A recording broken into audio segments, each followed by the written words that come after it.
Assalamualaikum warahmatullahi wabarakatuh. Waalaikumsalam warahmatullahi wabarakatuh. Waalaikumsalam. Waalaikumsalam. Teman-teman sekalian, kelihatan nggih? Kelihatan.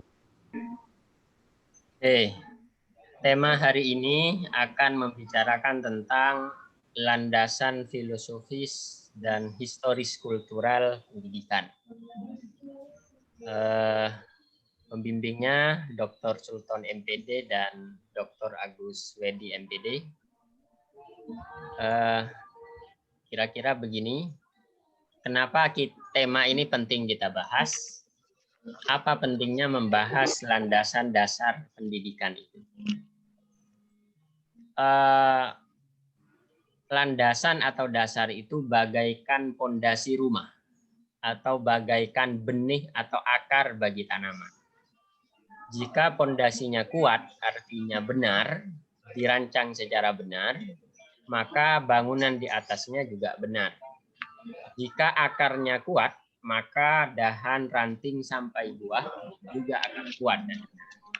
Nah, itu kenapa penting membahas landasan dasar pendidikan itu. Ada banyak landasan pendidikan.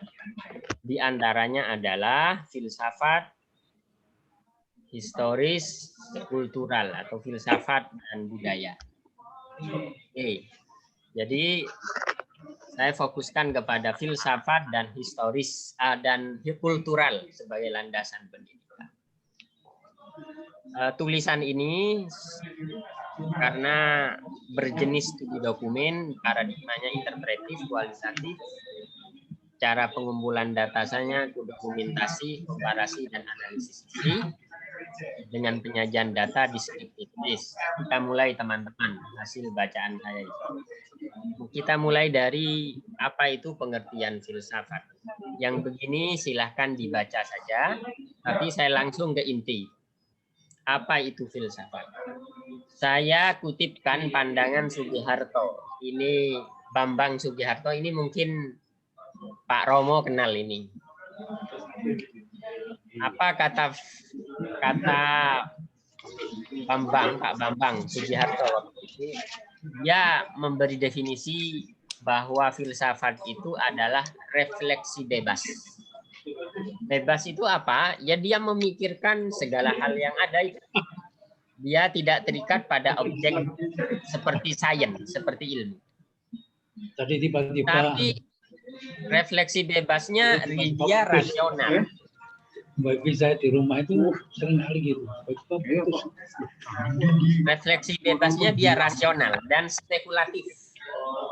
Spekulatif itu sekali lagi bedanya dengan ilmu. Kalau ilmu itu objeknya jelas, material, dan kritis. Kira-kira begini. Sehingga karena dia refleksi bebas, rasional, spekulatif, seorang yang filosof itu punya pemikiran yang biasanya unik. Dia sebagai pemikir merdeka.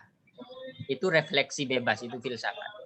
Kalau sistem berpikir filsafat itu, sebagaimana kita bahas di mata kuliah Pak Sultan yang lain, filsafat ilmu, ada 3 landasan sistem berpikir filsafat atau landasan ilmu pengetahuan itu ontologi, epistemologi, dan aksiologi.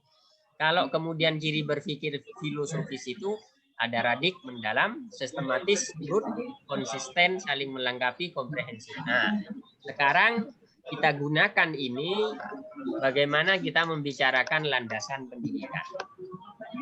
Kira-kira begini. Kalau diurai dari ontologi, tiga sistem berpikir itu, kalau filsafat mau dijadikan dasar sebuah pendidikan, maka intinya adalah apapun pelajaran, apapun ilmu yang dipelajari di dunia pendidikan, di sekolah itu harus jelas ontologi, epistemologi, dan aksiologinya. Ini satu paket. Kalau tidak, berarti ya belum jelas itu, belum menjadi disiplin ilmu. Kira-kira begini, pendidikan ditinjau dari 3 landasan ini. Sebenarnya kita bahas yang kemarin itu sudah agak panjang, bahwa saya lompati saja. Kira-kira begini, saya mulai dari bagaimana pengertian filsafat itu dikaitkan dengan landasan pendidikan. Pertama, ciri berpikir filosofis itu radik atau mendalam. Maka kita pakai itu. Apakah daftar mata pelajaran sudah mengandung kedalaman?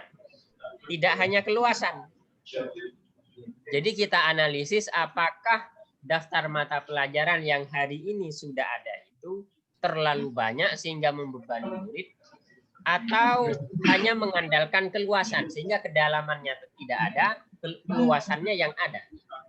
Nah, ini salah satu contoh bagaimana menjadikan filsafat sebagai landasan pendidikan. Jadi jangan-jangan jumlah mata pelajarannya terlalu banyak. Nah, seperti kemarin gonjang-ganjing wacana apakah sejarah itu menjadi mata pelajaran pilihan atau harusan. Ada banyak pandangan. Umpama kalau saya memakai landasan filsafat berpikir radik itu, ya saya akan mengusulkan berpikiran bahwa sejarah itu ya pilihan saja, bukan sebuah kewajiban. Pilihan itu maksudnya adalah ya tentu penting itu tetap sejarah itu, tapi tidak menjadi, maksudnya formatnya lain lah pembelajaran. Tidak seperti sekarang. Yang kedua, apakah bahan ajar sudah disusun secara sistematis, artinya dari yang sederhana menuju yang kompleks. Kalau dalam pendidikan agama Islam itu, kalau mau ngajarkan wudhu, ya tentu dari niatnya dulu. Niat, syarat dan rukun wudhu, cara mengerjakannya. Jadi jangan langsung dimulai dari langsung praktek. Jadi berangkatlah dari sesuatu yang sederhana dan juga sesuai perkembangan jiwa anak. Itu contoh menerapkan berpikir sistematis dalam atau menjadikan sistematis dalam sebagai landasan pendidikan. Yang selanjutnya konsisten. Maka kita lihat apakah setiap tema yang dibahas oleh anak didik yang disajikan di sekolah itu sudah konsisten agar membantu anak mencapai tujuan belajar. Jadi jangan-jangan yang IPA mengajak ke sana, yang IPS mengajak ke situ. Artinya tidak konsisten, tidak fokus. Itu menerapkan berpikir konsisten. Bagaimana menerapkan komprehensif sebagai landasan pendidikan? Maka adalah apakah tema pelajaran sudah komprehensif dan terpadu? Apakah tema pelajaran itu sudah komprehensif dan terpadu, menyeluruh untuk membantu anak tentunya mencapai tujuan belajar. Dalam filsafat ada banyak aliran, ada idealisme. Filsafat pendidikannya perennialisme. Contoh menerapkannya ya siswa diajari konsep-konsep ideal, kemudian siswa diminta mencontoh yang ideal itu. Jadi kalau saya guru itu, anak-anak ini contohnya.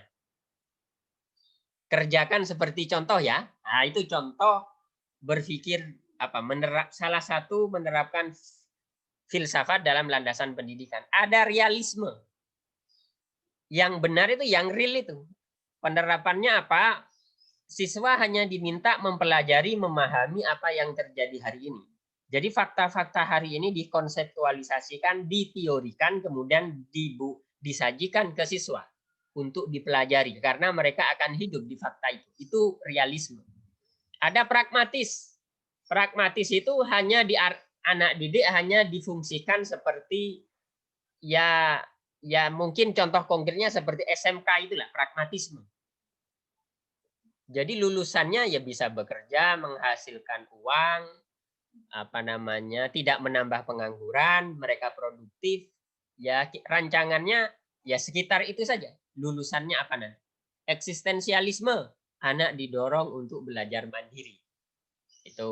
Itu contoh cara aliran-aliran filsafat dijadikannya sebagai landasan pendidikan. Oke. Contoh juga cara menjadikan filsafat sebagai landasan pendidikan, maka harus konsisten dari epistemologi filsafatnya, filsafat pendidikannya, model pengembangan kurikulumnya, teori belajarnya, model pembelajarannya, dan strategi pembelajarannya. Ini harus saling berhubungan. Jangan sampai misalkan K13 itu menganut konstruktivisme. Tapi kalau cara ngajarnya atau strategi mengajarnya masih behaviorisme, nah ini yang nggak konsisten namanya. Secara filosofis dia keliru. Konsepnya itu konstruktivisme, tapi cara ngajar di guru-guru di lapangan masih behaviorisme. Itu artinya tidak ada konsistensi antara filsafat pendidikan, model pengembangan kurikulumnya, teori belajarnya, strategi model pembelajarannya, dan strategi pembelajarannya. Jadi itu contoh cara menjadikan filsafat sebagai dasar atau landasan pendidikan. Jadi konsisten, cara berpikirnya benar. Oke. Saya kira ini saya lanjut saja. Kira-kira begini kalau saya ilustrasikan. Jadi cara menjadikan filsafat sebagai landasan pendidikan itu, pertama adalah filsafat itu, pendidikan itu dirancang dengan cara berpikir yang benar. Didesain dengan cara berpikir yang benar. Itu contoh cara menjadikan filsafat sebagai landasan pendidikan. Apa contohnya? Jelas ontologi, epistemologi, dan aksiologi, ilmu-ilmu yang dipelajari di sekolah. Harus jelas itu. Kemudian jelas landasan mulai dari filsafat sampai evaluasinya yang paling terakhir. Harus konsisten. Kalau dari awal memang menganut konstruktivisme, maka evaluasinya juga harus menganut semangat konstruktivisme. Jangan terbalik. Wong alirannya behaviorisme, tapi kok cara ngajarnya kok behaviorisme. Artinya secara filosofis itu tidak konsisten. Itu melanggar prinsip-prinsip filsafat. Nah, jadi filsafat mapel apa? Contoh juga, apakah mata pelajaran sudah disusun secara radik mendalam? Tidak hanya mementingkan keluasan. Ini ada beberapa kritikan sebenarnya. Oh, di luar negeri itu nggak banyak mata pelajarannya, cuma mendalam.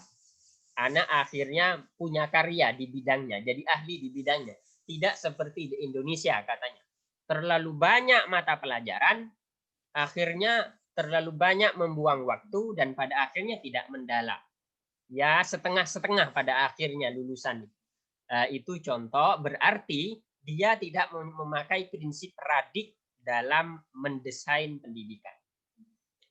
Contoh juga menjadikan filsafat sebagai landasan pendidikan adalah pendidikan itu melatih anak berpikir benar, berpikir logis, dan kritis sebagaimana pengertian filsafat tadi. Jadi jangan sampai pendidikan itu menumpulkan nalar kritis anak. Tidak boleh itu. Kalau memang ingin menjadikan landasan filsafat sebagai landasan pendidikan. Jadi dilatihlah anak berpikir logis. Contoh sekarang informasi digital itu seperti air bah. Seperti banjir yang dari segala penjuru. Kadang sulit teridentifikasi mana yang palsu, hoax, mana yang benar. Maka peran pendidikan itu ngajari anak berpikir logis dan kritis. Itu kalau landasan filsafatnya kuat harusnya begitu. Nah, masalahnya kan mungkin saya sih melihatnya kurang diperhatikan landasan filsafat. Sehingga banyak lulusan perguruan tinggi pun jadi korban hoax. Oke, contoh kalau saya uraikan. Kalau uraian pengertian filsafat tadi berefleksi bebas, kritis, berarti desain pendidikan harus membantu anak berpikir logis dan kreatif sampai punya karya. Dia punya pemikiran yang unik, tidak seragam. Ini contoh lagi. Sekolah itu bukan lembaga penyeragaman. Tapi sekolah itu adalah lembaga untuk menumbuh kembangkan cara berpikir yang setiap tempurung kepala itu berbeda-beda, punya ide dan gagasan. Ini yang harus dipelihara. Kemudian kalau sistem berpikir filsafat tadi harus jelas ontologi, epistemologi, dan seterusnya itulah. Maka penerapannya adalah ilmu-ilmu yang dipelajari di sekolah harus jelas objek kajian dan cara mengkaji serta manfaatnya. Jangan sampai hanya buang waktu, manfaatnya tidak ada. Kemudian desain pendidikan harus jelas mulai dari landasan filosofis dan seterusnya. Saya kira sudah saya ulang-ulang penjelasan ini. Kemudian ciri berpikir filosofis. Tadi sudah ada radik. Apakah daftar mata pelajaran sudah mengandung kedalaman? Bahan ajar sudah disusun secara sistematis dari yang sederhana menuju yang kompleks dan seterusnya. Nah, sekarang historis kultural sebagai landasan pendidikan. Oke. Sejarah itu ya pengertian sederhana sejarah itu peristiwa yang sudah lalu. Yang lebih penting dari sejarah adalah tentang nilai, bukan tentang urutan waktu dan tokoh. Dalam sejarah ada nilai yang bisa kita teruskan dan ada nilai yang tidak bisa kita pelihara. Artinya jika yang masih ada yang baik terus diajarkan, itulah sejarah. Cara menjadikan sejarah sebagai dasar pendidikan. Jika ada yang keliru dari sejarah, ya jangan diulang. Contoh lain, di sekolah itu biasanya misalkan ada acara tentang seminar nasional, misalkan pelatihan apalah. Maka biasanya panitia membuat laporan akademik. Laporan akademik itu kan menjelaskan bagaimana cara mengerjakan sebuah kegiatan seminar itu. Maka itu jadi sejarah kalau sudah didokumentasikan. Nah, dokumentasi itu berfungsi sebagai ilmu awal, ilmu dasar untuk panitia selanjutnya. Artinya apa? Apa tantangan melaksanakan seminar? Apa kelemahan-kelemahan seminar yang sudah kita laksanakan? Ada rekomendasi itu. Kalau mengadakan seminar lagi, harusnya begini-begini. Nah, itu akan jadi catatan untuk panitia selanjutnya. Sehingga apa? Dokumen kepanitiaan laporan itu menjadi referensi akademik, menjadi semacam referensi keilmuan yang memperkaya lembaga itu. Jadi laporan akademik kegiatan itu bukan hanya sebagai penghias kantor, tapi dia menjadi referensi akademik. Harusnya begitu. Itu contoh menjadikan sejarah sebagai landasan pendidikan. Oke, saya kira itu contoh. Sekarang tentang kebudayaan. Apa itu kebudayaan? Budaya itu tidak hanya tari, tentang makanan, lukisan, permainan, baju, tetapi juga tentang cara berpikir, bersikap, dan bertindak. Itu kebudayaan. Nah, kalau tari, makanan mungkin itu hanya produk kebudayaan. Saya kira sudah ini.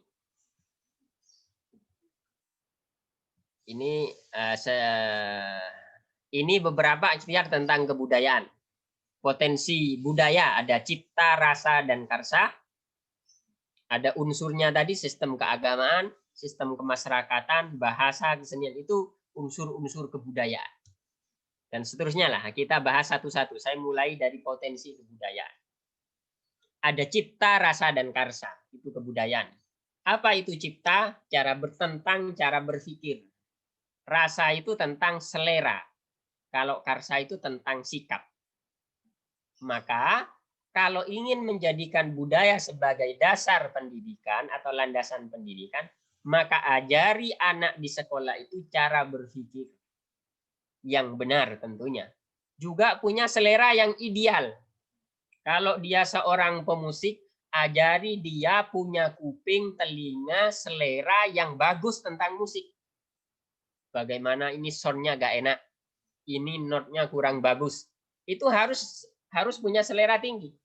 Kalau jurusannya tata boga, desain baju, maka sekolah harus ngajari anak punya selera tinggi, tidak hanya selera rendah. Bayangkan kalau selera makanannya rendah misalkan, tidak kurang ideal lah. Mungkin produk makanan atau baju yang dia desain dia juga kurang berkelas. Maka penting melatih rasa ini. Juga melatih karsa atau sikap. Sikap itu pada akhirnya membuahkan tindakan. Nah, ajari bersikap yang benar, tepat dan baik dan bijaksana. Nah, itu contoh. Oke. Kalau begitu, misalkan kita bertanya, dengan mata pelajaran apa saja mengajarkan cipta, rasa dan karsa itu? Satu, kalau cara berpikir menurut saya bisa melalui mata pelajaran matematika. Itu kan, maka ada sekarang ada apa namanya itu, kompetensi numerik apa saya lupa. Jadi bisa melalui mata pelajaran matematika, itu cara berpikir, melatih cara berpikir. Ada mata pelajaran logika termasuk filsafat hari ini, mata kuliah filsafat yang kemarin kita bahas, itu melatih cara berpikir. Artinya ada konsistensi berpikir. Melatih imajinasi. Mungkin anak dipertontonkan sebuah perjalanan sebuah tokoh yang sukses. Jadi untuk ini dalam rangka membangun imajinasi. Dan sedari kecil, sedari TK biasanya sudah dibantu untuk memformulasikan cita-citanya apa. Mungkin kalau TK itu hari Senin presiden, hari Selasa polisi, hari Rabu tentara, itu beda-beda. Itu TK. Tapi intinya adalah latih mereka punya imajinasi ke depan dan cita-cita yang tinggi. Itu dalam rangka menciptakan menjadikan budaya sebagai landasan berpikir khususnya dalam cipta ini. Sekarang tentang rasa bisa melalui mata pelajaran tari musik, mata pelajaran bahasa daerah, mata pelajaran keterampilan atau motivasi guru BK. Itu tentang selera. Ekstrakurikuler juga iya, mata pendidikan jasmani PPKN juga sama. Sikap sama, ada PPKN, ada agama. Jadi tentang sikap itu. Akhirnya apa? Kalau kebudayaan ini dijadikan landasan pendidikan secara benar, maka anak didik bertindak benar, baik serta punya karya nanti. Akhirnya begitu. Oke, saya kira ini dibaca saja. Intinya kalau kebudayaan itu, fungsi pendidikan terhadap kebudayaan itu adalah dia sebagai penyaring, dia sebagai pelestari, dia bisa juga sebagai pengembang, tapi sisi lain dia juga pendidikan itu bisa menjadi pencipta kebudayaan yang baru di masyarakat. Jadi penyaring itu mana kebudayaan masa lalu, mana kebudayaan yang tidak baik, baik itu kebudayaan impor maupun lokal. Itu fungsinya pendidikan. Atau pelestari, mana kebudayaan masa lalu yang perlu terus dikembangkan. Atau dia pengembang dan pencipta budaya baru. Jadi itu fungsinya pendidikan. Ini contoh melibatkan budaya dalam pendidikan. Jadi analisis, apa sih cita-cita masyarakat? Contohnya harapan orang tua, harapan masyarakat sekitar, kemudian termasuk aturan tidak tertulis di masyarakat, kebudayaan, kebiasaan masyarakat, kondisi kehidupan hari ini dan ke depan. Itu diidentifikasi, dianalisis, kemudian diformulasikan dalam bentuk profil lulusan. Setelah itu baru dalam bentuk mata pelajaran. Dimasukkan itu dalam bentuk mata pelajaran. Akhirnya anak didik mempelajari, baru akan jadi lulusan sesuai harapan masyarakat. Itu contoh melibatkan budaya. Bagaimana cara implementasinya? Jadi sudah saya sampaikan tadi, bisa melalui terintegrasi dengan mapel tertentu, artinya dalam mata pelajaran. Kalau Bapak Ibu bertanya, bagaimana cara menjadikan budaya sebagai landasan pendidikan itu? Jawabannya adalah satu, bisa terintegrasi, diajarkan melalui mata pelajaran tertentu, bisa melalui penciptaan budaya sekolah. Mungkin nanti ada budaya religius, budaya kompetitif, budaya saling bekerja sama. Itu harus diciptakan. Budaya bersih. Mulai dari taman, mulai dari jargon-jargon yang mengajak untuk hidup hidup bersih, buang sampah pada tempatnya, ini sampah plastik, ini sampah yang bisa diurai dan seterusnya. Itu contoh penciptaan suasana. Pengembangan diri ini bisa melalui ekstrakurikuler atau dari guru BK. Kegiatan keseharian di rumah itu contoh tentang komite. Ini tentang melibatkan masyarakat. Tentang Tripusat Pendidikan, nanti kita bicara, saya bicara selanjutnya Tripusat Pendidikan Ki Hajar Dewanto. Oke, ini contoh kalau saya ilustrasikan bagaimana menjadikan budaya sebagai landasan pendidikan.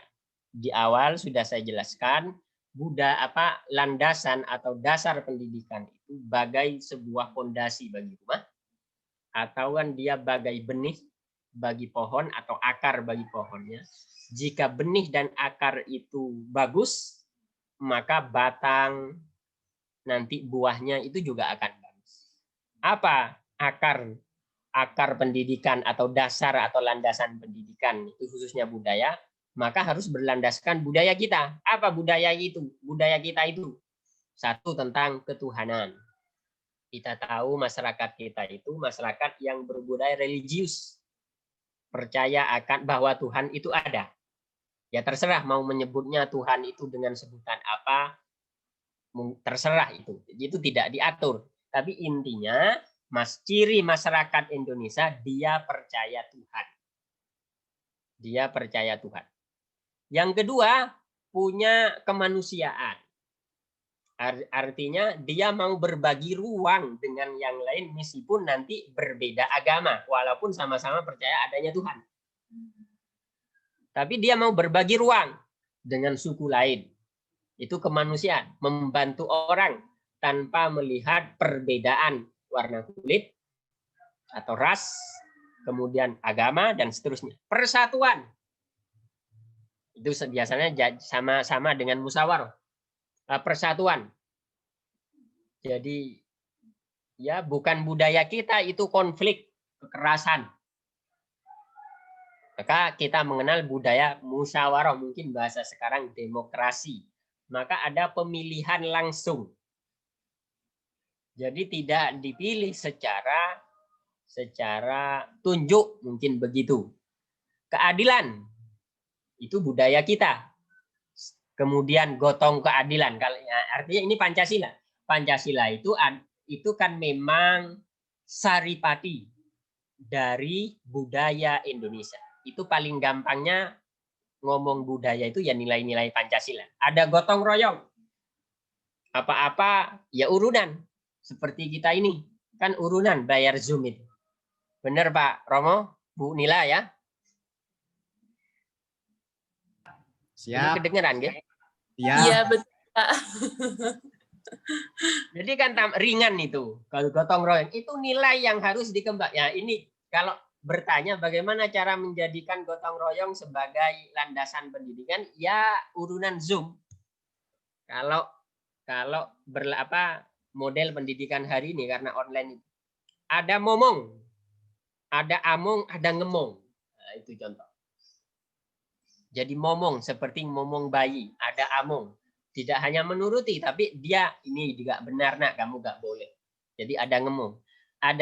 Ada seperti ingarso tulodo, ingmat yong inmatyo mangun karso, tutwuri handayani. Saya kira saya bisa terjemahkan satu-satu. Intinya kalau dalam pendidikan itu kalau sedang jadilah contoh. Jadilah seseorang yang bisa diteladani. Jadilah orang yang bisa memotivasi dan seterusnya. Begitu harus pendidikan guru itu. Itu contoh menjadikan budaya sebagai landasan pendidikan atau melibatkan Tripusat Pendidikan sekarang ini. Akibat COVID-19 atau pandemi ini, orang mulai sadar bahwa pentingnya pendidikan melibatkan unit terkecil dari pendidikan yaitu keluarga. Mungkin selama beberapa tahun karena kita mengandalkan sekolah, sampai sekolah itu tidak berdaya, akhirnya dengan pandemi harus sekolah dari rumah, akhirnya kelabakan. Kenapa? Karena memang budaya melibatkan Tripusat Pendidikan. Tripusat itu adalah keluarga, masyarakat, dan sekolah.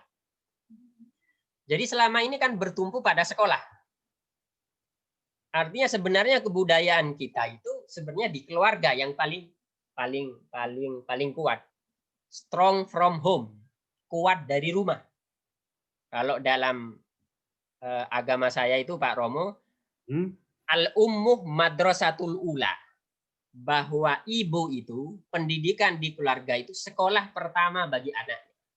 Itu kata Nabi. Itu hadis. Artinya apa? Kalau di keluarga dia baik, maka insya Allah Ta'ala perjalanan kehidupannya juga baik. Karena dia jadi kontrol persemaian. Maka saatnya sekarang kalau mau contoh melibatkan budaya dalam pendidikan itu, libatkan secara aktif keluarga. Mungkin sekarang terwakili oleh komite sekolah. Khususnya di tengah pandemi ini. Nah, itu contoh sebenarnya kebudayaan kita sudah memberi solusi. Nah, ini contoh kalau sebenarnya ini semacam ringkasan penerapan kebudayaan historis kultural sebagai landasan pendidikan, menjadikan kekeliruan masa lalu untuk tidak diulangi masa hari ini dan mendatang, itu menjadikan sejarah sebagai landasan pendidikan. Dokumen pendidikan masa lalu menjadi referensi akademik untuk merancang pendidikan yang lebih baik lagi. Jadi tidak hanya menjadi pajangan di kantor kepala sekolah itu atau di kantor yang lain laporan akademik, tapi dia menjadi kekayaan akademik. Karena dari situlah panitia-panitia yang baru itu, orang-orang baru akan belajar cara melaksanakan seminar itu begitu, kira-kira begitulah teknisnya. Sekarang bagaimana menjadikan budaya sebagai landasan pendidikan? Ya, laksanakan pendidikan itu berlandaskan pada budaya Indonesia. Desain rancang berdasar Pancasila. Berdasar pandangan tokoh-tokoh kebudayaan Indonesia, diantaranya Ki Hajar Dewantara. Momong, among, dan ngemong, ing ngarso sung tulada, ing matya mangun karsa, tutwuri handayani. Dan proses pendidikan bisa melibatkan tripusat pendidikan. Nah, pendidikan bisa menyasar pada pengembangan potensi kebudayaan, yaitu cipta, rasa, dan karsa. Cipta itu latih cara berpikir, latih seleranya biar tinggi, punya selera tinggi, tidak hanya selera yang ecek-ecek, juga latih punya karya, sehingga dia bermanfaat hidupnya. Selanjutnya dalam proses pendidikan, kebudayaan bisa diajarkan melalui satu mata pelajaran tertentu, atau menyeluruh. Pokoknya setiap mata pelajaran bertanggung jawab atau ada hubungannya dengan kebudayaan. Dasarnya adalah kebudayaan. Atau melalui penciptaan suasana sekolah. Selanjutnya harapan orang tua masyarakat itu diidentifikasi, kemudian dijadikan dasar untuk mewujudkan profil lulusan. Kira-kira itu kesimpulannya. Kira-kira ini saya kalau ilustrasikan. Bentuk menjadikan filsafat, sejarah, dan budaya sebagai landasan pendidikan. Jadi dasar atau landasan itu bagai benih atau akar dari sebuah pohon. Kalau pohonnya itu bagus, benihnya itu kalau benihnya bagus, maka akarnya bagus dan kuat. Nanti menumbuhkan dahan-dahan yang kuat. Dahan-dahan itu ada tujuan, ada profil lulusan, ada mata pelajaran, ada metode, ada media. Dan itulah jadi dasar menyusun apa-apa profil lulusan itu ada dasarnya. Nah, baru setelah itu kita berbicara tentang lulusan berkualitas. Kira-kira begitu presentasi saya siang ini. Terima kasih, semoga akan jadi pemantik diskusi yang bagus. Silahkan mungkin ada tanggapan. Terima kasih Pak Sultan, apa keluar? Terima kasih kawan-kawan, silahkan. Mungkin ada tanggapan?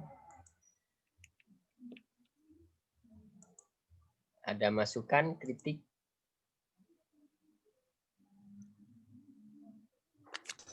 Izin bertanya, boleh Pak? Monggo. Ya, Pak Karim, kebudayaan itu kan memiliki unsur-unsur. Yang saya ketahui ada 7 unsur dalam kebudayaan, mulai dari bahasa sampai yang terakhir kesenian. Nah, dari ke-7 unsur bahasa tersebut, apakah memiliki suatu hubungan dengan pendidikan? Kalau Pak Kanim kan tadi menyatakan bahwasannya pendidikan memiliki pengaruh dalam kebudayaan ya. Nah, Ya. apakah dari kalau kita beredel satu-satu dari ketujuh unsur tersebut, apakah semua unsur itu berperan atau mempengaruhi pendidikan? Begitu juga sebaliknya, apakah pendidikan juga mempengaruhi ketujuh unsur kebudayaan tersebut? Terima kasih. Saya sih berpandangan ya saling berpengaruh tadi. Kira-kira begini, kalau Anda tanya ke saya, fungsi pendidikan terhadap kebudayaan itu apa? Pertama, pendidikan bisa menyaring. Karena dari sekolah diajarkan, ini pendidikan, misalkan, ini nggak baik, ini nilai-nilai dari Korea, ini nilai-nilai dari Cina, ini nilai-nilai dari Eropa. Kamu lebih pas kalau kamu begitu cara hidupnya, kebiasaan hidupnya. Dia jadi penyaring. Akhirnya kebudayaan itu terjaga di Indonesia. Dia jadi penyaring pendidikan. Bisa juga pelestari kebudayaan masa lalu yang keliru. Misalkan mungkin dulu kita mengenal mungkin mengorbankan mengorbankan manusia hanya gara-gara krisis alam. Itu kita tahu lah, mungkin ada apa namanya, ada memang budaya-budaya memang yang tidak baik kalau diteruskan, melanggar sisi kemanusiaan. Maka jangan diajarkan lagi itu budaya kita, walaupun itu lahir dari nenek moyang kita. Nah, ada juga pengembang, dia pencipta budaya baru. Artinya begitu. Intinya jawaban saya adalah satu sama lainnya saling mempengaruhi. Jadi budaya mempengaruhi cara kerja pendidikan, tapi pendidikan sisi lain dia juga bisa menjadi pengajar produsen kebudayaan baru bagi masyarakat. Jadi maka kenapa kita perlu menjadikan budaya sebagai dasar atau landasan pendidikan? Karena pendidikan itu harus bisa apa namanya ya? Yaitu tadi intinya sudah jadi penyaring pelestari kebudayaan yang hari ini. Bayangkan kalau tidak, buat apa hidup itu? Kan pendidikan nggak berfungsi nanti kalau tidak memperhatikan kebudayaan hari ini. Identitas kita sebagai Indonesia akan hilang kalau kita semua diarahkan ke K-pop misalkan, ke Eropa sentris atau Arab lah. Itu budaya Arab kan beda. Jadi ya walaupun harus diajari, intinya adalah bahwa kita orang Indonesia ada nilai-nilai, intinya kasarnya mau sederhana. Kebudayaan yang paling sederhana ya nilai-nilai Pancasila yang harus diajarkan, dilestarikan, ditumbuh kembangkan di dunia pendidikan. Saya kira itu Pak Dimas, mungkin ada tambahan. Mohon maaf mungkin saya kurang tepat menggambarkan. Tanya lagi menyambung boleh? Boleh. Oh, ya. Tadi karena kita kan ada di Indonesia, berarti segala unsur-unsur baik pendidikan itu kan juga berpedoman dari Pancasila.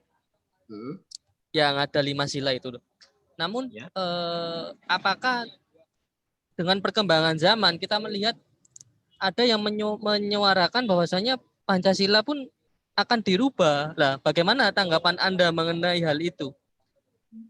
Kan dasarnya kita sebagai pendidikan kan juga berpedoman pada Pancasila, karena kita kan ada di Indonesia seperti itu.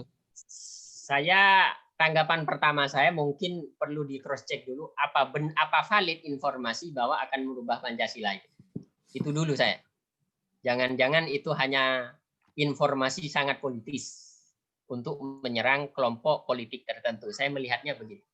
Saya sih menganggap nilai Pancasila itu final.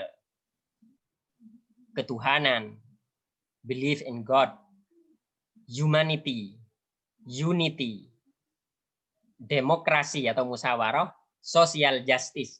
Itu saya kira sudah ideal lah Pancasila menurut saya dalam konteks bernegara kita ini, yang memang sukunya banyak, dihuni berbagai agama, dihuni berbagai suku bangsa dan kepulauan. Saya kira ini ijtihad cerdas para pendiri bangsa ini.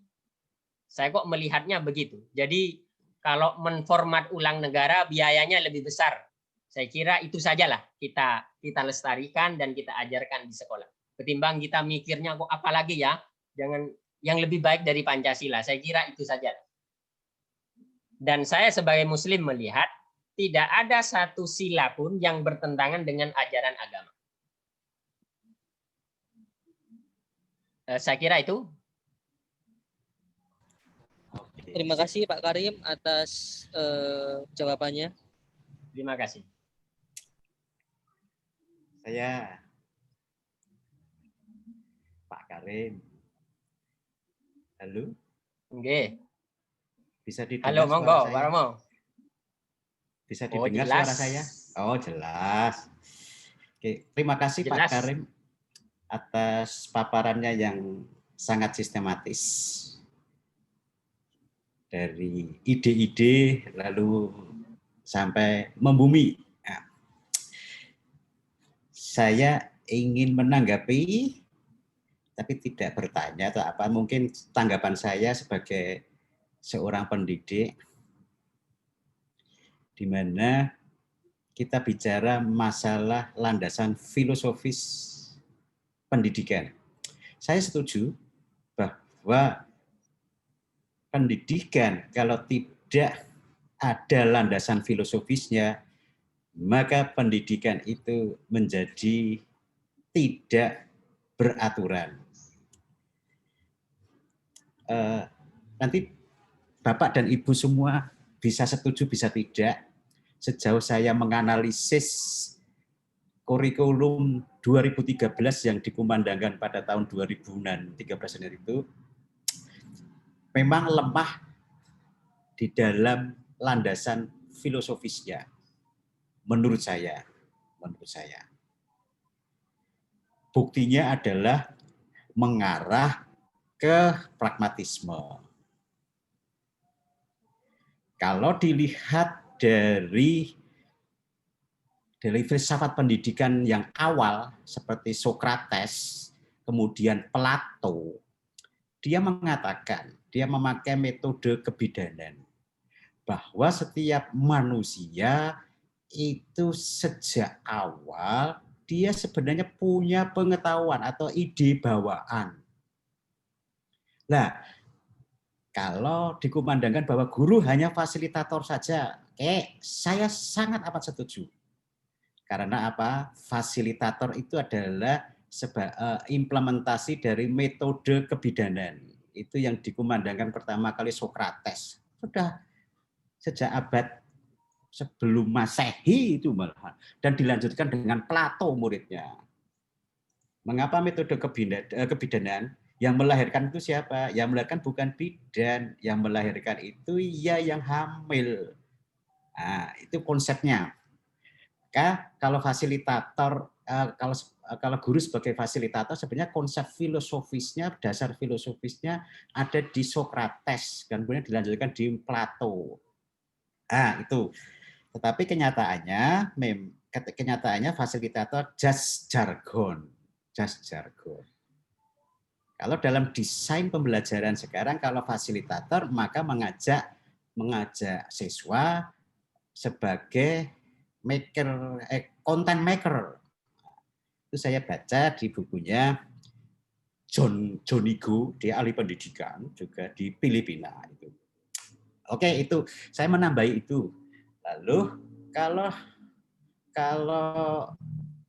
itu landasan filosofisnya itu sangat kuat, maka tokoh-tokoh yang perlu diungkap salah satunya adalah tokoh Hegel. Hegel itu hidup abad 18 dia itu. Dan dia itu mengumandangkan tesis, antitesis dan sintesis di dalam dunia sejarah. Ya, dialektika. Nah, semua yang real itu rasional, prinsipnya itu. Real itu rasional. Maka dalam konteks pendidikan, kalau tidak real ya tidak rasional. Kan kita belajar nanti dalam filsafat ilmu ada logika. Yang real adalah yang rasional. Maka ada tesis, antitesis. Lah peran pendidikan, pendidik sekarang itu mencoba sintesis. Dan setiap kehidupan kita itu tesis, antitesis, sintesis. Dan itu landasan filosofis di dalam pendidikan itu sangat kuat itu.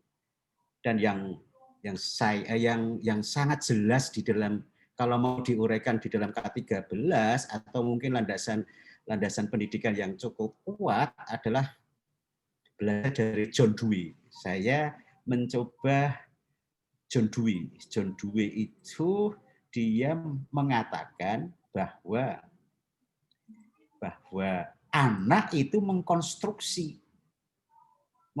apa? Mengkonstruksi pengetahuannya. Maka pendidikan menurut John Dewey adalah rekonstruksi. Bukankah para pendidik-pendidik kita itu diharapkan membantu sebagai fasilitator, sebagai bidan, mengajak anak-anak merekonstruksi. Basicnya apa? Basicnya pengalaman. Maka John Dewey itu dia punya landasan pendidikan sangat kuat dan mungkin sampai detik ini adalah pengalaman meaningful, pengalaman bermakna, pengalaman belajar. Masalah yang terjadi adalah saya mengkritisi implementasinya. Di dalam K13 itu memang ada refleksi. Refleksi itu apa sebenarnya? Refleksi itu bukan evaluasi. Ini yang sangat salah di dalam implementasi di guru-guru. Saya punya pengalaman cukup banyak sejak tahun 2006 penelitian tentang refleksi ini. Refleksi itu bukan pertama-tama evaluasi. Refleksi itu adalah kedalaman. Maka diungkapkan dengan perasaan. Dan ini yang tidak pernah diulik, tidak pernah digagas, tidak pernah dipandang sangat besar oleh para pendidik. Refleksi dalam K13 adalah evaluasi. Salah kalau saya. Refleksi dalam PPG yang sekarang ini saya mengampu 3 sebagai instruktur 3 dalam jabatan. Mereka tetap refleksi itu adalah evaluasi. Enggak kalau saya itu.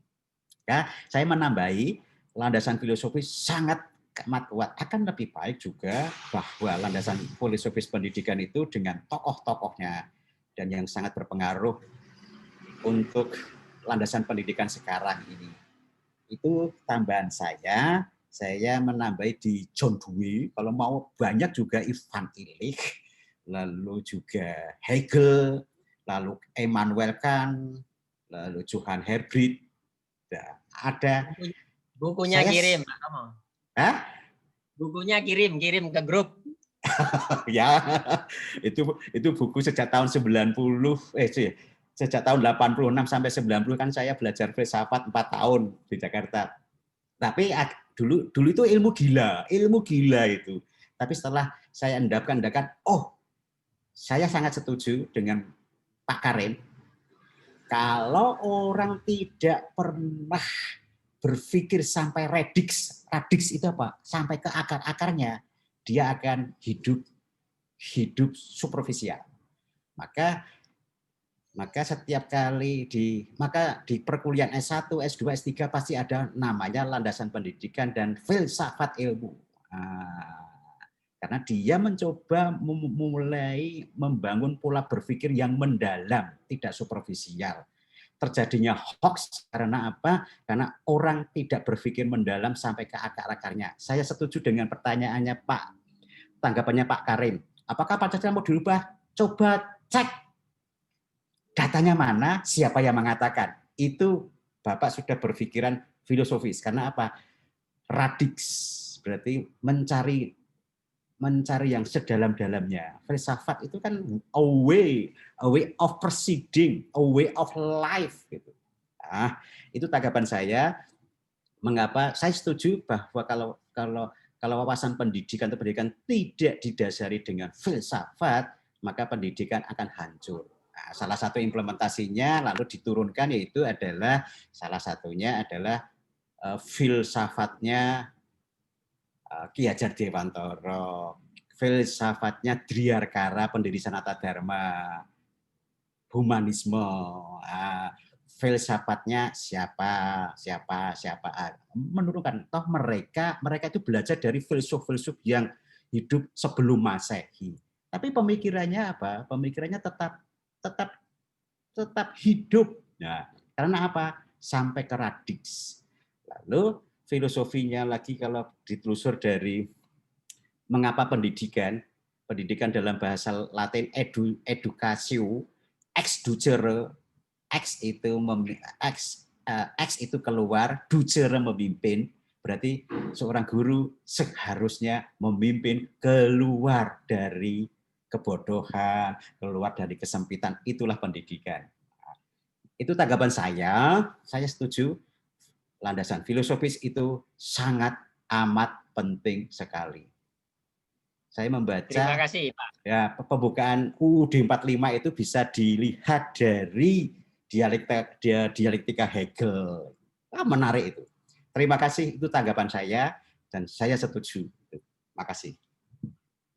Oke, terima kasih Pak Romo. Saya menanggapi sedikit sebelum ke yang lain. Saya setuju bahwa dialektika Hegel tadi. Cuma kita harus juga hati-hati, jangan sampai kita terlalu Eropa sentris. Kita punya nilai-nilai sendiri. Contoh begini, kalau yang diajarkan itu yang rasional itu yang real, yang terjadi, yang materinya aja. Gimana kalau agama nanti kita kan berbudayaan religius bahwa Tuhan itu adalah sesuatu yang non observable, itu maksud saya. Jadi itu penting. Artinya begini, antara dasar filosofis dan kebudayaan itu tidak di kamar yang masing-masing, dia harus juga berhubungan, berdialog. Itu kita pentingnya mengaitkan juga filsafat dengan kebudayaan. Itu menurut saya. Tapi yang penting itu panjang. Tapi is okay, setuju 100%. Mungkin ya berbagi info saja. Sebenarnya saya pernah menulis buku, ini masih S1 tentang filsafat pendidikan itu. Judulnya Pendidikan Kritis Transformatif. Itu saya mengilustrasikan, ini mungkin masih S1 ya, mungkin kacau balau, saya baca juga agak tertawa juga hari ini. Itu awal bagaimana landasan filosofis itu dalam dunia pendidikan kita. Saya kira itu, silahkan yang lain menanggapi.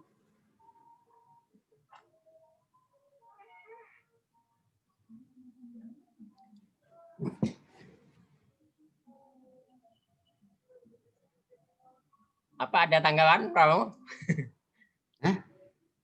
Ada tanggapan lain yang lagi? Yang lain dulu. Mas Kamto. Yang lain dulu, nanti enggak saya mendominasi. Terima kasih pokoknya Pak Karim, hebat. Thank you. Ini saya absen nanti ini. Mbak Dewi. Dewi, ayo. Tapi Pak Muhammad Karim bisa menunjuk, mohon tanggapan dari Mbak Dewi, mohon tanggapan dari itu. Itu biasanya kalau saya mengaktifkan para mahasiswa, ada pertanyaan, enggak ada pertanyaan, berarti persepsi saya adalah dong semua. Lalu saya cek, itu metode saya. Nanti saya sebut Pak Kamto, Pak Dewi. Sebutkan pengertian filsafat begini, Pak. Oh. Analitis saja. Monggo Bapak Ibu.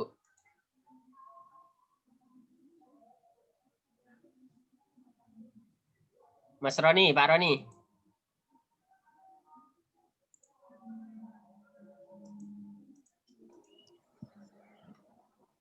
Oke. Saya kira biar sambil menunggu ide-ide jenengan semua, kira-kira beginilah kesimpulannya itu, bahwa salah satu bentuk menjadikan filsafat, sejarah, dan kebudayaan sebagai landasan pendidikan itu, pertama dulu bahwa filsafat itu pendidikan itu harus dirancang dengan cara berpikir yang benar. Kalau cara berpikir yang merancang saja keliru, itu susah. Itu sudah awal dari kegagalan. Itu yang pertama. Yang kedua, karena filsafat itu mempertanyakan segala hal, ada proses terus-menerus.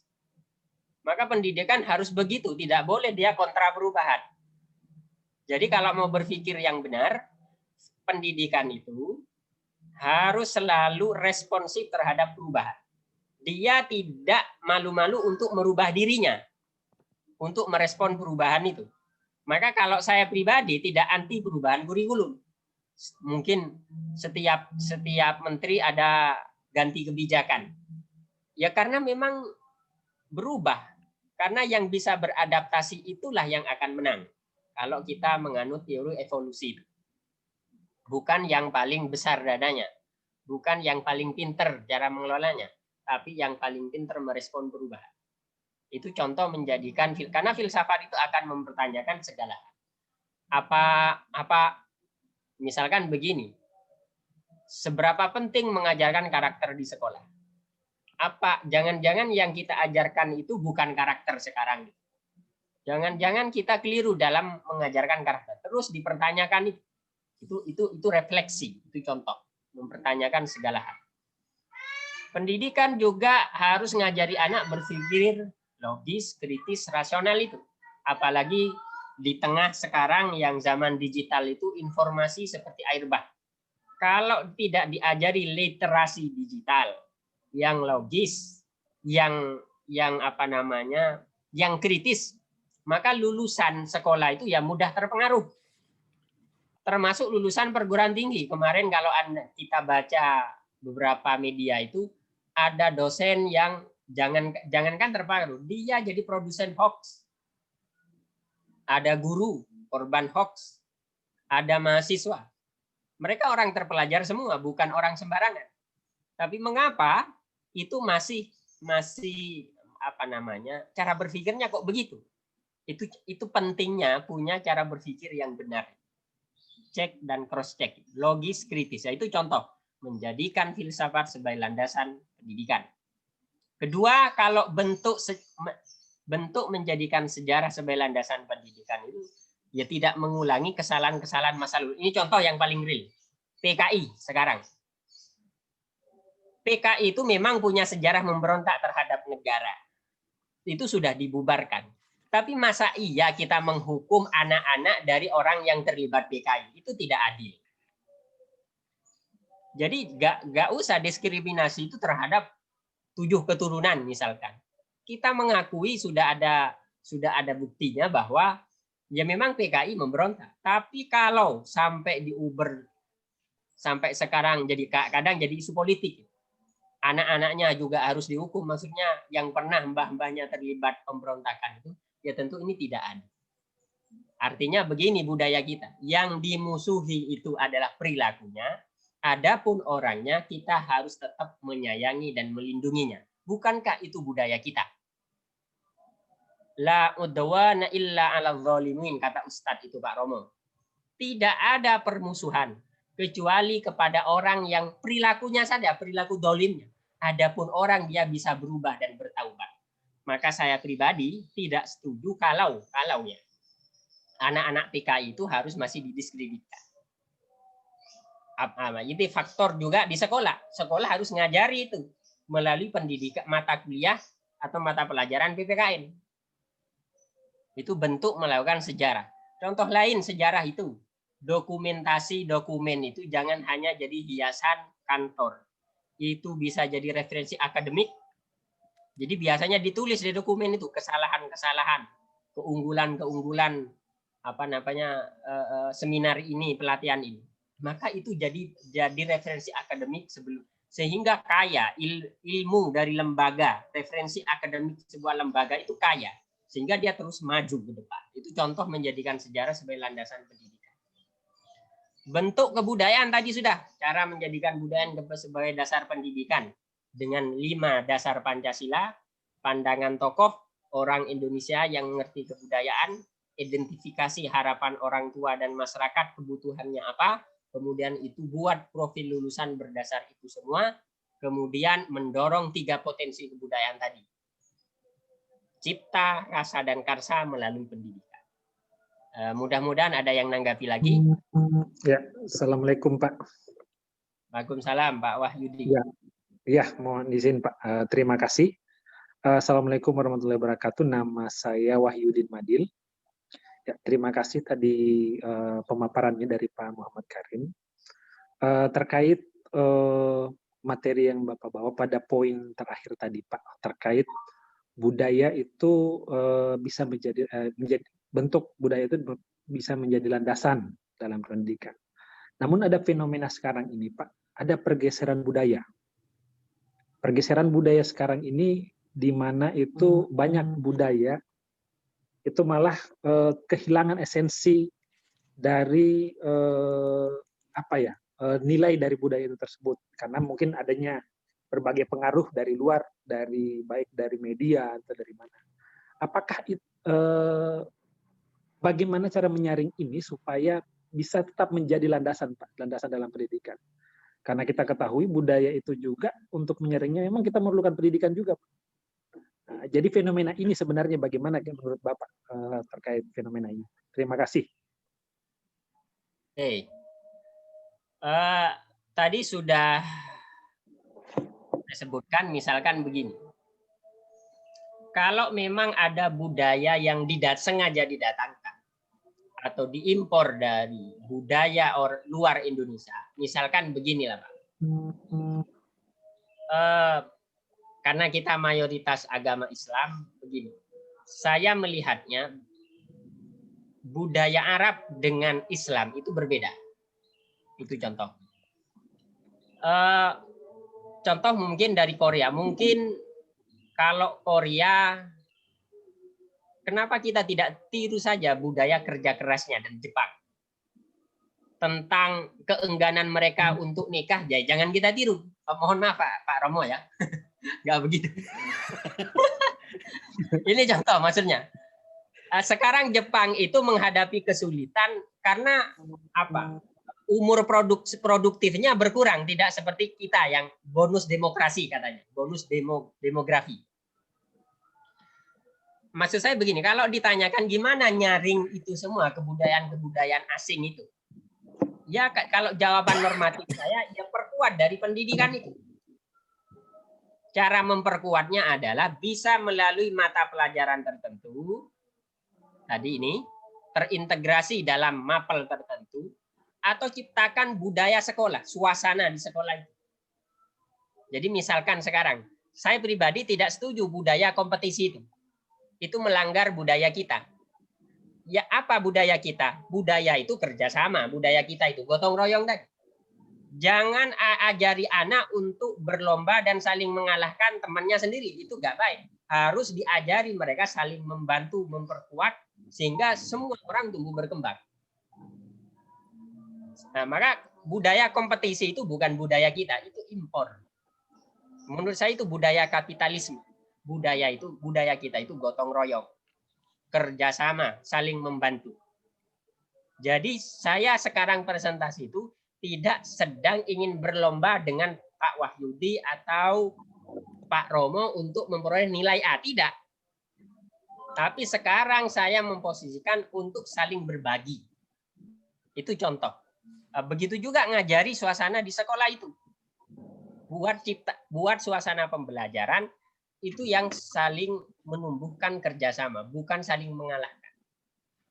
Itu contoh. Jadi mulai dari pendidikan. Bisa juga mulai dari, kalau ditanya caranya, mulai dari misalkan guru BK.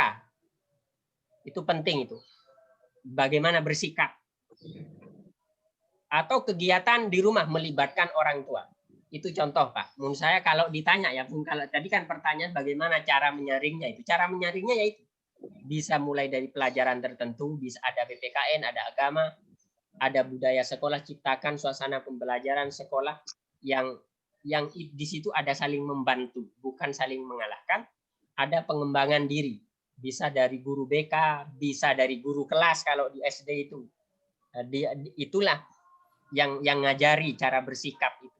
Ada kegiatan di rumah, mungkin ada buku kontrol terhadap yang harus diisi oleh kedua orang tua. Gimana kebiasaan anak di rumah? Sering game, sering nonton YouTube Korea-Koreaan, nah itu kan terkontrol. Dan seterusnya, gimana dia cara melihat orang lain dan perbedaan. Saya kira itu mungkin jawaban normatifnya. Iya Pak. Berarti mungkin esensinya di sini Pak, budaya itu menjadi landasan pendidikan, tetapi juga saling bercross bahwa pendidikan juga itu bisa menjadi landasan dari budaya kebertahanan budaya itu tersebut Pak. Budaya tersebut. Saya kira mungkin itu tambahan kalau mengakumulasi dari diskusi kita tadi Pak. Oke. Karena memang budaya itu juga bisa berubah. Tentu teori perubahan itu bahwa semua itu berubah kecuali perubahan itu sendiri Pak. Termasuk budaya. Saya kira seperti itu Pak. Terima kasih penjelasannya Pak. Maka kebudayaan itu jangan didefinisikan sebagai produknya saja, tapi nilai dasar kebaikan. Kalau tentang keadilan, membantu orang, sampai kapanpun tidak akan berubah, tetap bernilai baik. Tapi bentuk-bentuk keadilan, bentuk-bentuk kebaikan akan terus berubah. Dulu mungkin meninggikan suara di depan orang tua, itu dianggap kurang ajar di budaya kita. Tapi masa iya di budaya itu? Intinya kan menghormati. Bukan patuh yang diajarkan itu, tapi menghormati orang tua. Nah, ini kita harus juga kritis. Kira-kira begini, budaya kita itu menghormati orang tua. Bukan patuh. Itu beda nanti. Gimana kalau, jadi misalnya ada pertanyaan, orang tua menyuruh kita kepada keburukan. Kita kan diajarkan untuk patuh. Nah, artinya ada kekeliruan mendefinisikan budaya. Maka saya lebih memilih kebudayaan itu harus didefinisikan sebagai nilai dasar. Apa? Value, bukan bentuknya akan terus berubah. Akan terus berubah. Saya kira itu pandangan saya. Silahkan yang lain. Saya menanggapi. Monggo. Pak Wahyu Yudi ya, Pak Wahyudin. Oh. Saya Pak Wahyudin. Saya melihat budaya demikian ya.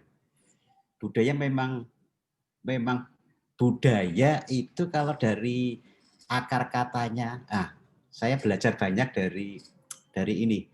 Ketika kita mau memaknai kata, maka kembalilah ke bahasa Latin. Bahasa Latin atau bahasa Yunani. Sejauh saya tahu, budaya dalam bahasa Inggris adalah culture. Culture. Dalam bahasa Latin, colere. Berarti mengolah, mengerjakan. Kalau Anda mau memaknai suatu kata, maka kembalilah ke induk bahasa. Induk bahasa adalah bahasa Latin atau bahasa Yunani. Ini keyakinan saya. Artinya keyakinan intelektual, bukan keyakinan agama tapi keyakinan itu. Karena kita berbicara masalah tataran ilmiah, maka saya mencoba menginterpretasikan demikian. Karena kebudayaan atau budaya, culture, kolere itu mengolah, mengerjakan, maka pasti itu adalah apa? Budaya itu ciptaan manusia juga. Satu, dalam bahasa Sanskerta itu budaya budi, akal budi. Ini juga. Maka esensinya kalau saya budaya adalah itu yang diciptakan oleh manusia. Untuk apa? Saya memakai katanya Pak Karim. Kalau saya itu nilai-nilai lebih luas lagi adalah our way of proceeding, cara hidup. Cara hidup orang Eropa, budaya Eropa lain dengan cara hidup kita. Indonesia sajalah. Cara hidup orang Papua, karena saya baru mempelajari budaya etnografi Papua, karena ada proyek dari Kemendikbud 10 miliar. Budaya MAPI, budaya Papua lain dengan budaya Jawa. Maka artinya apa? A way, berarti cara hidup. Cara hidup itu, di dalam cara hidup itu pasti ada nilai-nilai. Nah, saya setuju dengan nilai-nilai budaya Indonesia. Indonesia yang mana? Budaya Indonesia di Jawa, di sini pasti lain-lain. Karena apa? Karena di budaya itu diciptakan, diolah, dikerjakan oleh orang setempat di situ. Maka menciptakan kebudayaan. Maka saya tidak takut dengan budaya-budaya yang ada di Eropa atau manapun juga, tetapi kalau itu sesuai atau beriringan dengan budaya kita ambil, tidak sesuai, buang. Nah, berarti kan harus ada memang diskresi, keputusan saya akan ini. Nah, makanya our way of proceeding, cara hidup sesuai dengan budaya masing-masing. Maka pendidikan di Eropa, pendidikan di Amerika, pendidikan di ini, ya silakan itu, tapi pendidikan di Indonesia adalah ini. Berarti kalau tadi memasukkan Pancasila, ya inkulturasi, proses membudayakan, memasukkan nilai-nilai itu dalam tanda petik, dalam praktek sehari-hari. Itu tanggapan saya, maka esensinya kalau saya kembali lagi ke landasan filosofis dan budaya di dalam pendidikan, ya intinya tetap dipertahankan, hanya yang diubah itu adalah caranya, strateginya, tetapi intinya tetap ada. Landasan filosofisnya negara Indonesia apa dalam pendidikan? Usaha sadar membangun manusia seutuhnya. Lah seutuhnya itu kan menyangkut semuanya. Itu filosofis kata saya itu. Seutuhnya itu seperti apa? Membangun manusia seutuhnya sesuai dengan karakteristik peserta didik, dan itu ada di dalam modul pedagogi kata apa? Itu. Budaya dan pendidik, budaya dan filosofi tidak bisa dipertentangkan, tetapi saling menyatu, tapi esensinya harus kuat dipertahankan. Itu tanggapan saya. Terima kasih. Yang lain, ini saya merangkap host ya. Oh ya, hostnya Bu Nila. Oke, itu aja kalau saya. Bu Kurnia.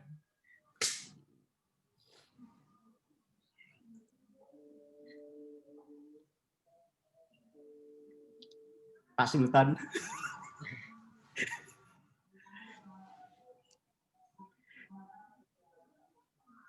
Pak Sumarlin, Pak Sumarlin.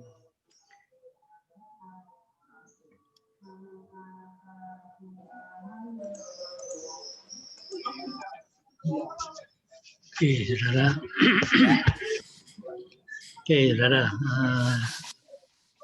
Diskusi yang sudah kita lakukan tadi sangat menarik. Ya. Mohon maaf, ini saya lagi ada acara di hotel, jadi suara-suara. Masuk. Pelatihan nih Pak ya, pelatihan. Iya. Ada acara meeting di hotel. Oke. Jadi saya sambil mengikuti acara sambil dua bersama jalannya. Oke. Tadi sudah bahas tentang filsafat. Saya pikir sudah betul tadi.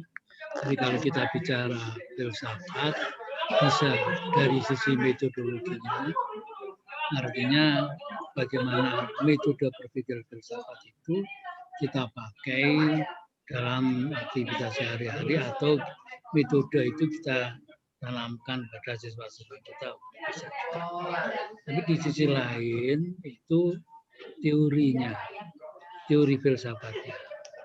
Artinya tadi sudah dikemukakan ada teori-teori filsafat, ada aliran-aliran filsafat. Nah, aliran-aliran filsafat itu lahir dari metode berpikir yang diaplikasikan kepada objek-objek yang dipikir, kemudian sistematikanya ada ontologi, epistemologi, aksiologi, akhirnya lahirlah aliran-aliran filsafat. Contohnya Dewey.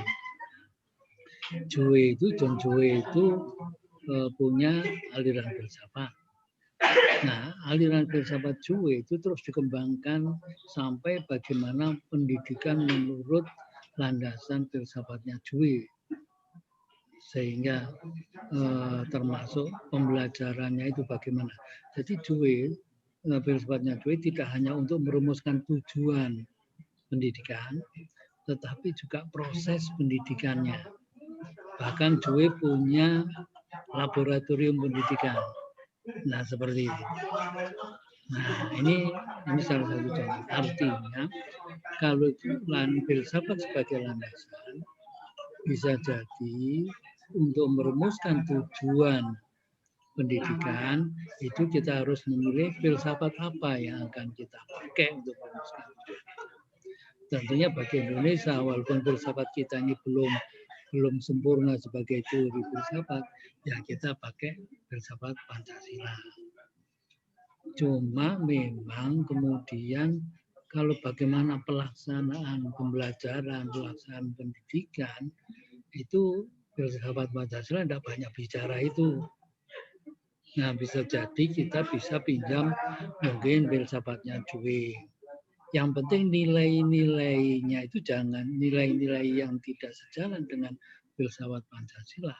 Itu harus ya kita benahi, kita pilih mana yang tepat untuk bangsa kita. Katakanlah tadi masyarakat kita itu budayanya adalah gotong royong.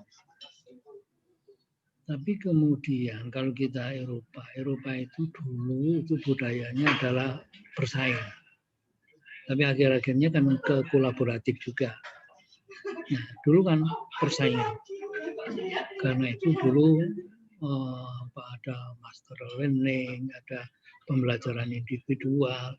Itu begitu diterapkan di Indonesia, sulit itu. Karena orang Indonesia itu tidak mau maju sendiri, inginnya maju bersama-sama.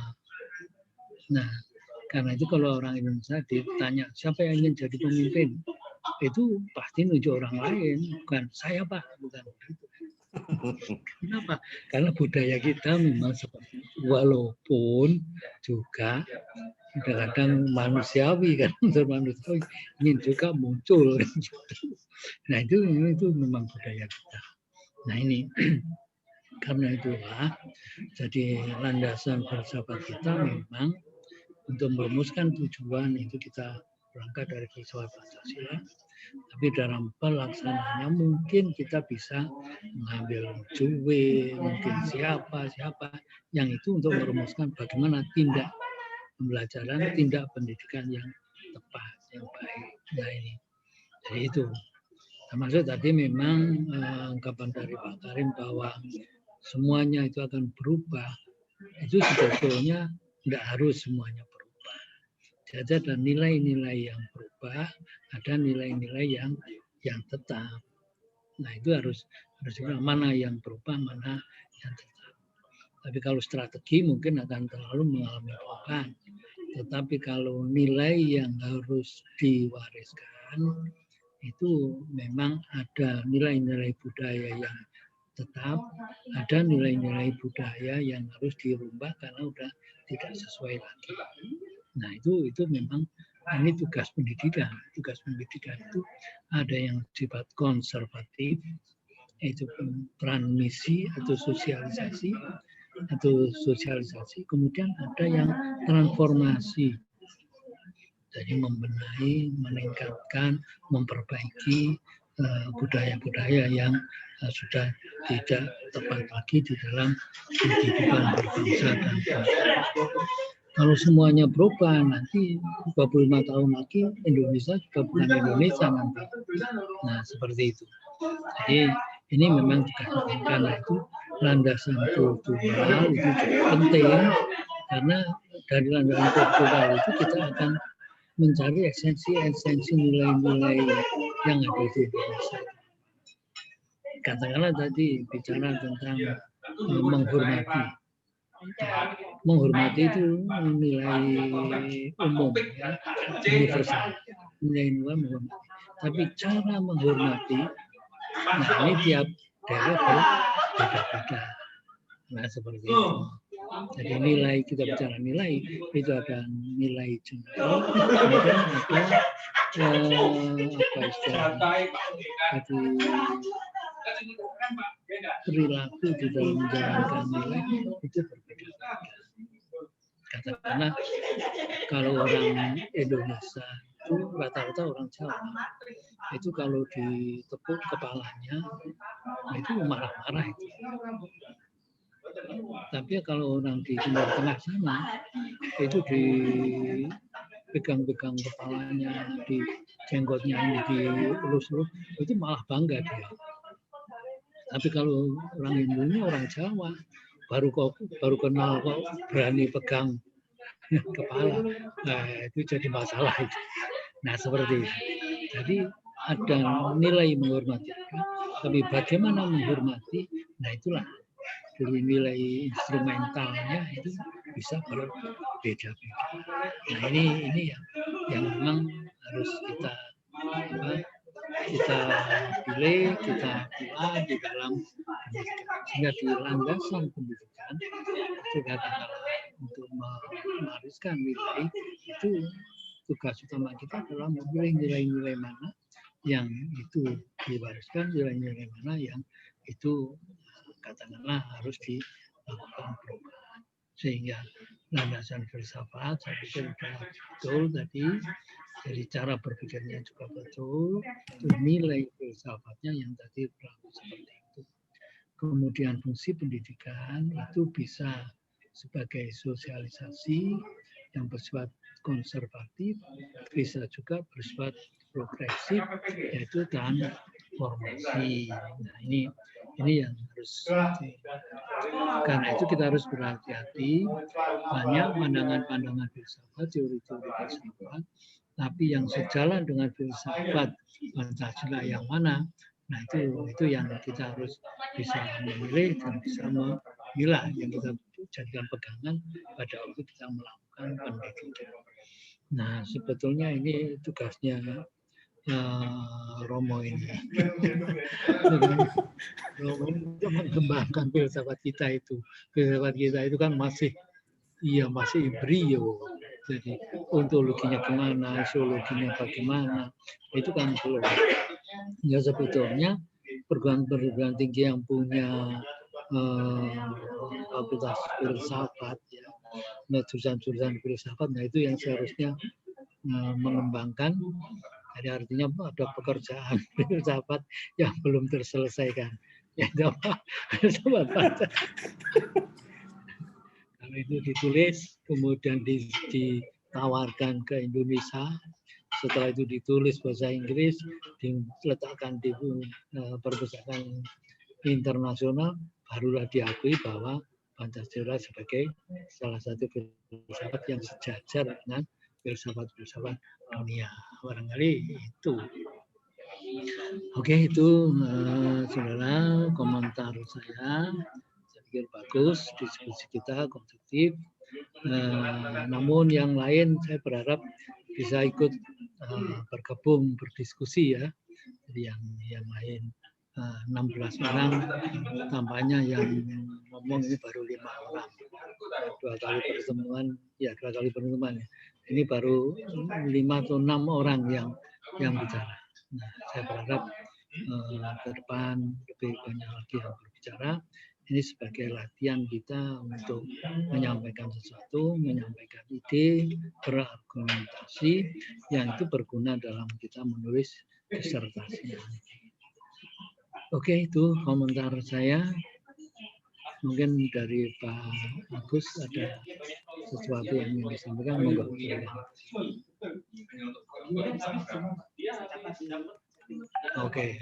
Oke, tampaknya situasinya enggak bisa nanti. Nah, bagus menyampaikan.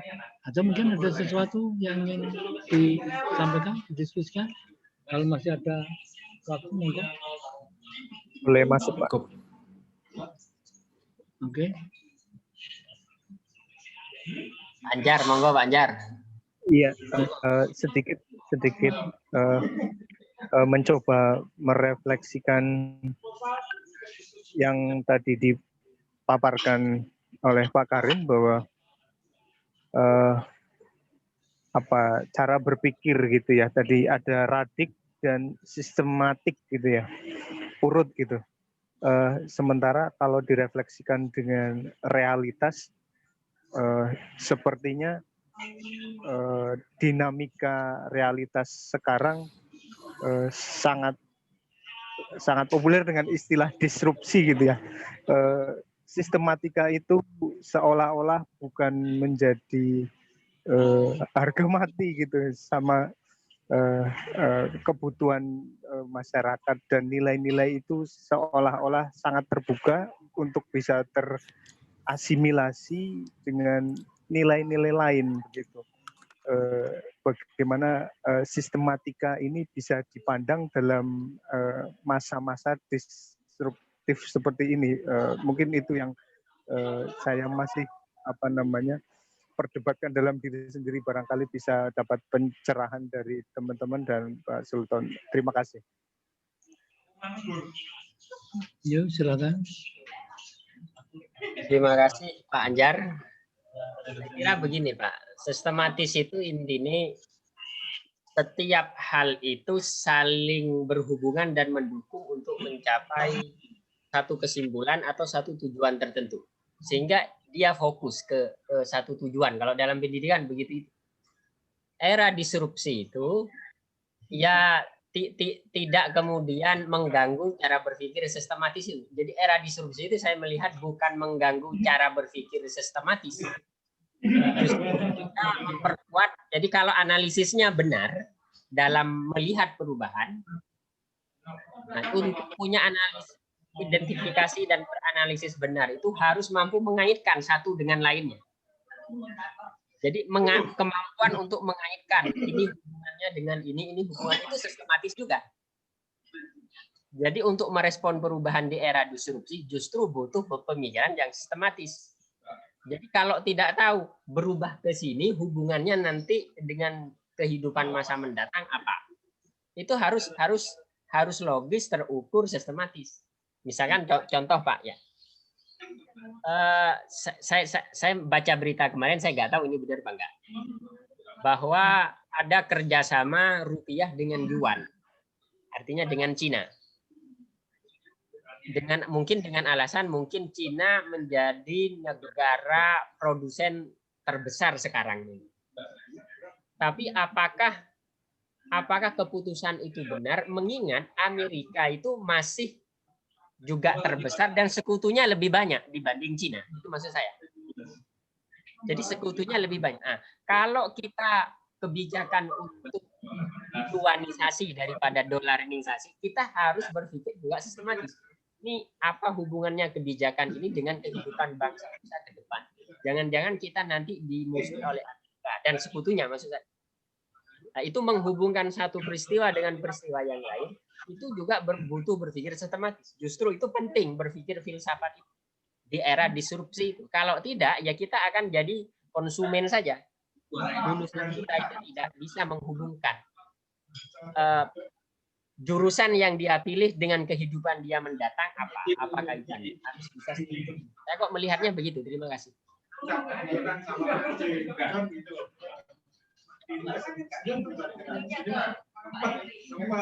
Oke, jadi sebenarnya tadi ada dua hal yang berbeda ya. Jadi kalau sistemik atau sistematis itu adalah cara berpikir kita itu sistemik. Memang di dalam kehidupan itu kadang-kadang tidak berjalan secara sistemik.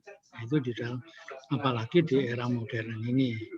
Jadi di era modern ini memang kadang-kadang destruktif ya, yang disebut dengan destruktif itu yang terjadi.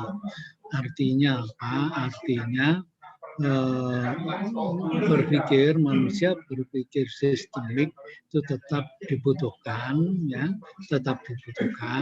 namun tidak selalu dalam kehidupan itu tidak selalu seperti itu gitu. Dalam kehidupan tidak selalu seperti itu. Ya, kadang-kadang kehidupan itu tidak linier. Ya, kehidupan itu tidak linier. Nah, seperti itu.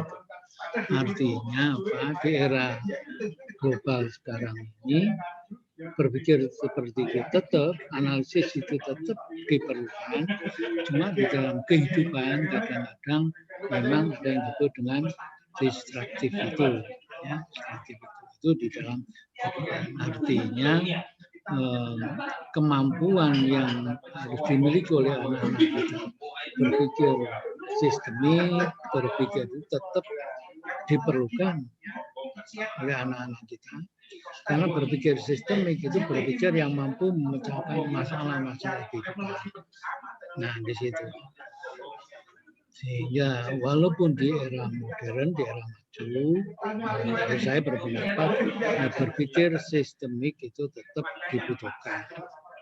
Nah, itu seperti pada waktu ada penelitian ya, lintas negara-negara tentang kemampuan memecahkan masalah. Nah, itu siswa-siswa kita sangat rendah dibandingkan dengan siswa-siswa yang lain. Nah, itu menunjukkan bahwa berpikir sistemiknya tidak dimiliki oleh masyarakat. Oke, nah ini masalahnya hilang ini. Putus ya, Pak? Kedengaran nggak Pak? Kedengaran. Oh, kedengaran. Oke. Jadi itu ya. Oke, saya pikir gitu, saudara. Ya. Oke, saya pikir sudah cukup ini